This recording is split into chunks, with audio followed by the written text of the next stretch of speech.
नमस्कार दोस्तों, आपका स्वागत है मेरे YouTube चैनल किसान अश्वगंधा पर। मैं राजेश कुमार सोनी।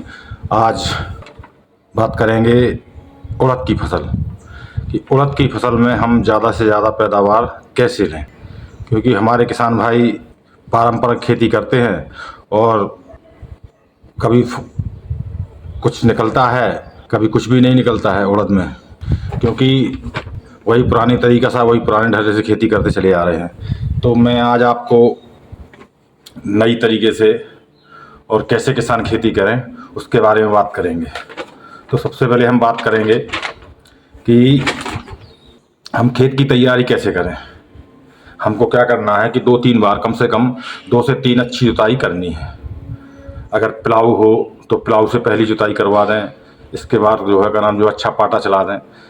तैयारी करने के बाद 2-3 जुताई होने के बाद में, इसके बाद में अपन को क्या करना है, ये देखना है कि अपन कौन सी अच्छी किस्में हैं। जो अच्छी किस्में हैं वो उसका यूज हमको करना है, ना कि उन किस्मों का जो हम कई सालों से बोते चले आ रहे हैं। सबसे बड़ी बात, एक और बात बता दूं कि हमको लगातार एक ही खेत में एक ही फसल नहीं लेनी है, अपन को रूटीन चेंज करते रहना है। अगर इस साल हमने का नाम जो है उड़द की फसल बोई है, तो अगली बार हम मूंगफली बो दें, सोयाबीन बो दें या कुछ और बो दें। बरसात के सीजन वाली फसल की बात कर रहा हूँ मैं। तो ऐसा नहीं कि आपने पिछली साल भी उड़द बोया था, इस साल भी आपने उड़द बो दी। तो सबसे पहली बात तो ये है। अब किस्में कौन कौन सी हैं, तो मैं आपको किस्में बता दूं। सबसे अच्छी किस्में जो अपने मध्य प्रदेश में, उत्तर प्रदेश में और राजस्थान हो गया, इन सब जगह जो है सबसे बढ़िया किस्में मैंने देखी है कि एक है कानपुर की बसंत बहार। बसंत बहार है, ये बढ़िया किस्म है। ये कानपुर से ईजाद की हुई है, कानपुर वाली ही कहलाती है। तो ये हर जगह बढ़िया पैदावार देती है। और किस्में तो बहुत सारी हैं, मैं आपको बहुत सारी किस्में बता दूंगा, ऐसी किस्में बता दूंगा। हो सकता है कई बार आप जो है किस्में मैं आपको बताऊं और आपको वो किस्में मिले ही ना, ऐसा भी है। क्योंकि सबसे बड़ी बात यह है कि जो किस्में हम चाह रहे हैं वो हमको मिल पा रही है कि नहीं मिल पा रही है। कई बार किसान क्या होते हैं कि जाते हैं बीज सेंटर पर, मांगते कुछ और हैं, मिलता कुछ और है। तो सबसे मेन बात यह है कि मैं वो वाली किस्म आपको बताऊंगा जो किस्म मार्केट में उपलब्ध आसानी से हो जाए। तो सबसे बेहतरीन है बसंत बहार। और फिर और मैं आपको बताने के लिए मैं और भी बता देता हूँ, आप लिख सकते हैं। जैसे कि पंत U19 है, T9 है, पंत U30 है, पंत U35 है, आज़ाद है, शेखर है और PU31। ये PU31 राजस्थान के किसानों के लिए बहुत अच्छी है। प्रताप वन भी बहुत अच्छी है। और आप MU2, ये भी मध्य प्रदेश के और राजस्थान के किसानों के लिए बहुत अच्छी बीज है। ये का नाम उन्नत किस्म है। अच्छा, अब बात करते हैं कि अपन को 1 एकड़ में लगभग कितना बीज डालना है। तो अपन को लगभग 1 एकड़ में 8 से 10 क्विंटल 8 से 10 किलो बीज डालना है। 8 से 10 किलो बीज डालना है। और अगर जो मैंने आपको किस्में बताई है, जैसे बसंत बहार बताई है मैंने, अगर इसको आप लगाएंगे तो लगभग 1 हेक्टेयर में 12 से 13 कुंटल आपको आसानी से निकल आएगा। अच्छा, इसके बाद में बीज की बात मैंने बता दी कि 8 से 10 किलो जो है आपको बीज खेत में डालना है। अब बात करते हैं सबसे प्रथम बीज उपचार की। हमारे किसान भाई क्या करते हैं कि बीज उपचार नहीं करते, जबकि बीज उपचार एक बहुत ही जरूरी प्रक्रिया है। अगर आप खेत का बीज का बीज उपचार नहीं करेंगे तो हमारा पौधा बीमार हो सकता है, उसमें लड़ने की क्षमता कम होगी बीमारियों से, और गलन रोग हो सकता है, जड़ गलन रोग हो सकता है, बहुत सारी बीमारियां लगती हैं। तो सर्वप्रथम तो हमको क्या करना है कि बीज उपचार करना है। बीज उपचार अपन किस चीज़ से कर सकते हैं? सबसे पहली बात तो अपन बीज का ट्राइकोडर्मा से कर सकते हैं। जो ट्राइकोडर्मा ब्रीडी है उससे कर सकते हैं, राइजोबेरियम से कर सकते हैं, और अपन डाइथेम एम से भी कर सकते हैं। अपन 2 से 2.5 ग्राम प्रति किलो, 2 से 2.5 ग्राम प्रति किलो अपन को डाइथेम एम लेना है। डाइथेम एम आप याद कर लें, डाइथेम एम। अच्छा, और ट्राइकोडर्मा तो शायद आपको पता भी होगा, आपने यूज किया होगा। नहीं आपको पता है तो 5 से 6 ग्राम प्रति किलो के हिसाब से अपन को लगता है, या अपन राइजोबेरियम से भी कर सकते हैं। ठीक है ना। तो अब आती है बात बुवाई की, कि अपन को बुवाई इसकी कब करें, किस समय इसकी बुवाई करें, किस समय इसका सबसे बेहतर समय रहेगा। तो बुवाई के लिए सबसे बेहतर समय मेरे किसान मित्रों, सबसे बेहतर समय इसका रहेगा जून के आखिरी सप्ताह से लेकर 10 जुलाई तक। ये सबसे बेहतर समय है इसका उड़द को बोने का। तो आप इसको जो है उड़द को जून के आखिरी सप्ताह से लेकर के जुलाई की 10 तारीख तक अपन इसको बो सकते हैं। अच्छा, अब बात करते हैं कि इसमें कौन कौन सी अपन को खाद डालनी है। खाद कौन कौन सी डालनी है, तो अपन को क्या करना है कि अपन को सबसे पहले तो गोबर की खाद कम से कम 5 ट्रॉली अच्छी सड़ी हुई गोबर की खाद अपन को खेत में डालना है। गोबर की खाद डालना है। इसके बाद में 10 किलो अपन को ले लेना है डीएपी। 10 किलो डीएपी लेना है 1 एकड़ में, और 2 बोरी लेना है एसएसपी सिंगल सुपर फास्फेट की। 2 बोरी सिंगल सुपर फास्फेट की लेने के बाद अपन को क्या करना है, 10 किलो अपन को पोटास लेना है। 10 किलो पोटास का काम यह है कि दाने को चमकदार बनाने के लिए, दाने को फली को भरी होने के लिए पोटास की बहुत ज़रूरत पड़ती है। अपन लोग क्या करते हैं कि पोटास नहीं डालते, उन्होंने कहा डीएपी डाल दी बस हो गया। नहीं, ऐसा नहीं है। अगर अच्छी आपको फसल लेनी है, अच्छी पैदावार अगर आपको लेनी है, तो आपको खाद तो डालनी ही पड़ेगी, आपको फर्टिलाइजर तो डालना ही पड़ेगा, आपको बेसल डोज तो डालना ही पड़ेगा। अगर आप इसको नहीं डालेंगे तो हमारी फसल तो स्वाभाविक है का नाम जो है क्या निकलेगा, आप जानते हो, आप जो निकालते आए वही निकलेगा। अच्छी फसल तो निकल नहीं सकती है। तो आपको जो है ये तो डालना ही डालना पड़ेगा, पोटाश डालना पड़ेगा, और कम से कम 1 एकड़ में 3 किलो आपको सल्फर डालना पड़ेगा। सल्फर का काम क्या होता है कि ये बीमारियों से लड़ने में जबरदस्त काम करता है। तो ये बहुत ज़रूरी है, आप ये चीज़ें लिख लें, ठीक है ना। तो एक बार मैं आपको फिर बता दूं कि आपसे 4-5 आपको ट्रॉली लेना है, क्या गोबर की खाद लेनी है, 10 किलो डीएपी लेनी है, 2 एसएसपी की बोरी लेनी है, और 10 किलो पोटास, 3 किलो सल्फर, ये आपको डालना ही डालना है। अच्छा, इसके बाद आ जाता है अब क्या कि हमारे खेतों में सबसे बड़ी क्या होती है समस्या, खरपतवार की सबसे बड़ी समस्या है। खरपतवार आजकल हर जगह खरपतवार, जहाँ कहीं कुछ नहीं हो रहा है वहाँ खरपतवार तो हो ही रहा है। और आजकल खरपतवार भी ऐसे हो गए हैं कि कोरोना से खतरनाक खरपतवार हो गया है। आप समझ रहे होंगे कि दवा डालने के बावजूद भी नहीं मरते हैं, दवा इंजेक्शन लगाने के बावजूद भी कोरोना जिस तरह नहीं जा रहा था, उसी तरीके से ये भी आपने देखा होगा कि हमारे यहाँ खरपतवार एक बहुत बड़ी समस्या हो गई है। तो खरपतवार के लिए अपन को सबसे प्रथम क्या करना है कि जिस दिन अपन इसको बोएंगे, बोने के पहले दिन ही, या ये मान चलो कि 10-12 घंटे के अंतर्गत ही, अपन को पेंडिमेथालिन 30% ईसी 800 लीटर पानी में 1 लीटर की बॉटल मिला लेनी है। 800 लीटर पानी में 1 लीटर की, ये जो है 1 एकड़ के लिए है। 800 लीटर पानी ले लेना है, और 1 लीटर आपको पेंडिमेथालिन 30% ईसी लेना है, और इसका अपन को छिड़काव कर देना है। तो इससे अपना क्या होगा कि अपना खरपतवार नहीं निकलेगा। अच्छा, दूसरा अपन क्या कर सकते हैं, दूसरा जो है कि आपसे 20-25 दिन बाद में, जब 20-25 दिन बाद में थोड़ा बहुत अपने कल्ले निकल आएंगे, थोड़ी बहुत फसल अपनी बड़ी हो जाएगी 20-25 दिन, तो अपन को क्या करना है, क्योजालोफोन इथाइल SEG 5% वाली जो आती है उसको लेना है। वो अपन को क्या करना है कि 400 ml लेना है। 400 ml लेना है 200 लीटर पानी में, और इसका अपन को छिड़काव करना है, जिससे अपना खरपतवार जो है पूरी तरीके से समाप्त हो जाएगा, ठीक है ना। और ये जो है ये भी प्रति एकड़ के हिसाब से ही है।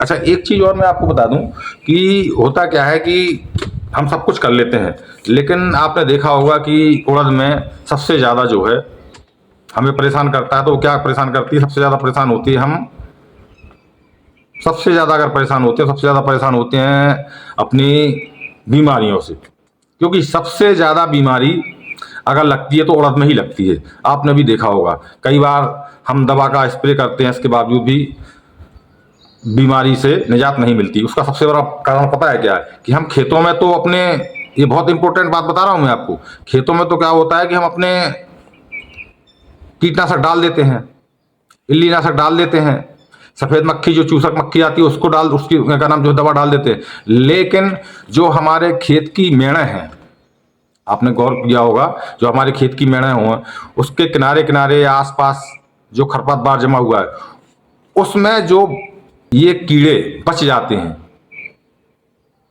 समझ रहे हो बात को, ये जो कीड़े बच जाते हैं वो लौट करके वापस फिर हमारे खेत में आ जाते हैं। भाई अगर कुछ भी परसेंट अगर बच गए, भाई दवा हमने छिड़की नहीं तो बच जाएंगे, वो दोबारा लौट के आ जाएंगे। तो सर्वप्रथम आपको क्या करना है कि एक तो अपने जो किनारे किनारे खेत के किनारे मेड़ पे जो भी का नाम जो है खरपतवार जमा हुआ है तो उसको नष्ट कर दें। अगर नष्ट नहीं कर पाया तो उसमें भी दवा अवश्य डालें। ये एक मुख्य बिंदु है, आप इस पे अवश्य गौर करें और ऐसा जरूर करें जो मैंने आपको बताया है। ऐसा ना करें कि आप छोड़ दें। अच्छा, प्रमुख आपने देखा होगा कि उड़द में लगभग 4 प्रकार की बीमारियां प्रमुख रूप से होती हैं। एक तो आपने देखा होगा कि जैसे हमारी का नाम जो है पत्ते बड़े बड़े होते हैं तो तुरंत जो है रस चूसने वाले जो कीड़े होते हैं, रस चूसक कीट होते हैं, जिसमें हरे फुदके, चेपा, ये पत्तियों क्या करते हैं कि रस चूसते हैं और रस चूसने से क्या हो जाता है कि पत्तियां पीली पड़ जाती हैं और हमारे का नाम जो है पौधे की पैदावार रुक जाती है। एक तो सबसे बड़ी का नाम जो प्रथम बीमारी ये लगती है। इसके लिए हम क्या कर सकते हैं कि डाइमेथोएट 30% EC 800 लीटर पानी में 1 लीटर मिला लें। 800 लीटर पानी में 1 लीटर अपन को मिलाना है और पूरे खेत में छिड़काव अपन को इसको कर देना है, जिससे हमारा ये समस्या हमारी खत्म हो जाएगी। अच्छा, दूसरी बीमारी आती है अपनी, एक आती है इल्ली, जिसे कमला कीट भी कहते हैं। तो आपने देखा होगा कि ये क्या करती है कि पत्ती खाने का काम करती है। जितनी पत्तियां होती हैं उसको धीरे धीरे करके वो खा जाती है, और अकेले इसी भर में नहीं लगती, और भी पेड़ पौधों में लगती है। आपने देखा होगा कि एक छुड़ी सी होती है और वो धीरे धीरे पत्तियों में वो खाती जाती है। तो इसको क्या करना है कि इसके लिए दवा है क्यूनाल फोर्स 25 EC, क्यूनाल फोर्स 25 EC।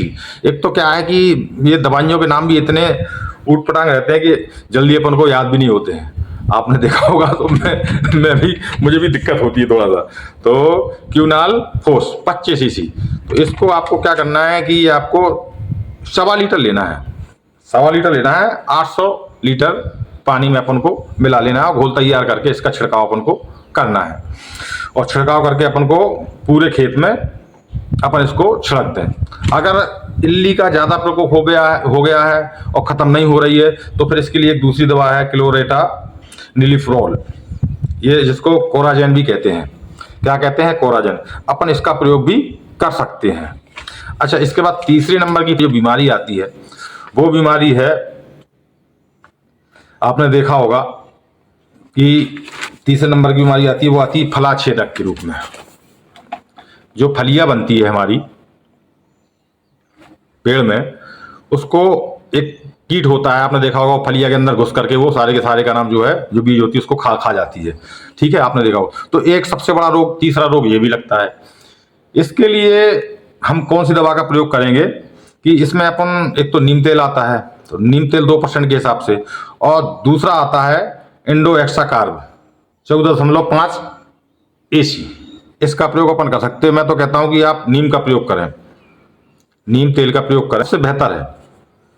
ये पौधे को नुकसानदायक भी नहीं होता है। आपने एक बात मैं आपको बताऊं कि हम बीमार पड़ते हैं अगर, तो डॉक्टर हमें दवा देता है और दवा से हम ठीक भी हो जाते हैं। इसी तरीके से हम अपनी फसल में दवा डालते हैं और दवा डालने के बाद हमारी फसल जो है ठीक हो जाती है। लेकिन आपने भी देखा होगा कि ज़्यादा दवा खाने से इंसान को कुछ ना कुछ साइड इफेक्ट तो होता ही है। तो इसी तरीके से जब हम खेतों में दवा डालते हैं तो कुछ ना कुछ पेड़ को साइड इफेक्ट तो होता है, तो कुछ ना कुछ पैदावार में भी कमी आती है।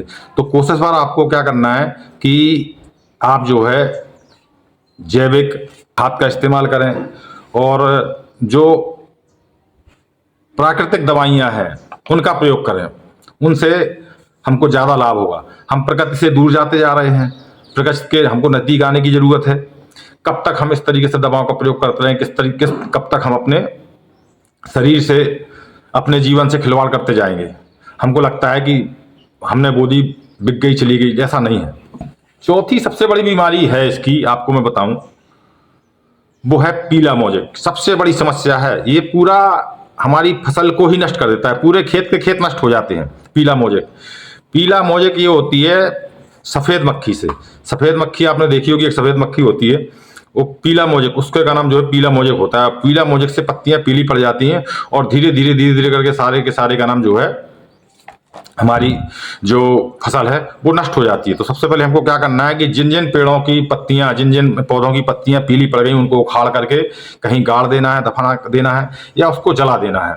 अच्छा, इसका नियंत्रण कैसे करें? इसके नियंत्रण के लिए डाइमेथाएट एक दवाई ये है, डाइमेथाएट।